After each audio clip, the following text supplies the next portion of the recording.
Philosophy that you try and instill here, you know, only 4 practices in?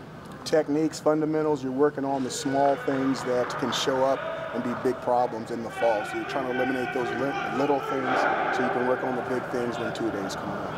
A couple of the DBs mentioned on Thursday that they were trying to cut down space in the field, be a little tighter on routes. Is that just a matter of having the personnel to do that this year, or are you guys adjusting your approach a little bit with techniques and just kind of expectations? I think you grow as you go through a conference. You kind of have a feel for what the other offenses are trying to do to you, and you need to adjust and tinker to put yourselves in the best situation and the players in the best situation.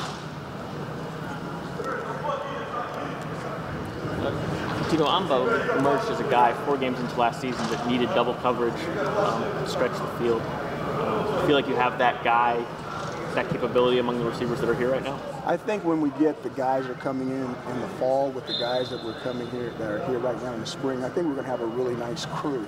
We may not have one guy as dynamic as Amba, but I think overall it'll be a better receiving group from top to bottom. How important is that within your offense? Kind of a receiver that can force double coverage, or can you kind of operate without it? I think as long as the entire group is really good, you can operate without it, but it's never bad to have one. What have you learned from year 1 to year 2 with this football team so far? I think the biggest thing is that they're hungry. They haven't won in a long time, and they're willing to do the things that we ask them to do to become winners. Do you like what you've seen out of Eric Dungy up to this point? I think Eric, anytime you come off the weight room cycle onto the football field, there's some soreness. You got to work through some things. He's much bigger, which we're excited about. And I think as we progress through spring, he'll get better and better. When you look at your quarterbacks behind Dungy, I guess Mahoney and Rex here, do you view there as being kind of a battle for that backup position, or do you think Zach's kind of expected to hold that down through all this? I think there's a battle for every position, even the starting position, at every position on the football team. I don't think you should be complacent. I don't think the players should be complacent. I don't think the coaches should be complacent. I don't think the head coach should be complacent. Every day you need to go out here like your job is on the line. We're all on one-day contracts, and we can be cut, they can be cut, or we can be fired at any time. So I think when you go out with that urgency and that attitude, it's not only good for the football team, but it's good for the coaching staff as well. Do you see Rex Culpepper pushing for that at all, and if so, you know, where? I see all the backup quarterbacks having an opportunity to become starters, just like the starter has an opportunity to lose his job and become a backup. No, it was only the first day back. What was the most encouraging thing you saw Saturday? Again, I think that they went at each other. That's the one thing that's hard when you're a family is you hit your brother hits you, but you're not allowed to leave a mark on where mom and dad are, you know what. So I think we're going to battle, we're going to fight with each other.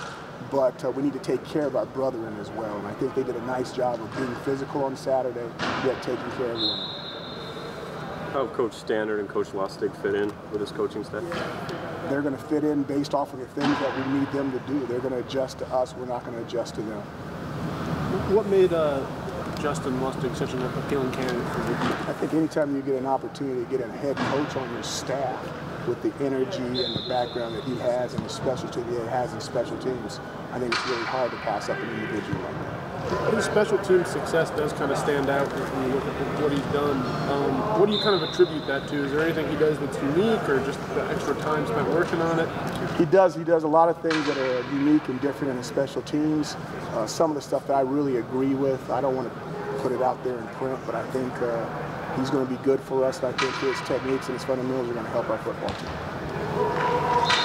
We got to ask about Sean Avant before reporting he didn't practice. Anything you want to pass along about him? Just he pulled a hamstring and he's working on it, working hard to get back. Final question for Coach. Coach Babers, doing a story on Will Hicks, I was curious what went behind the decision to remove him as a strength and conditioning coach. Everywhere that I've been, I've always brought my strength and conditioning coach with me. What we do is very unique. It hasn't been seen before. I've been you guys seen what we've done before you saw it. So it's the way they're conditioned, the way they handle the strength department is really different than what other people normally do. So it's important to keep that continuity as we move forward.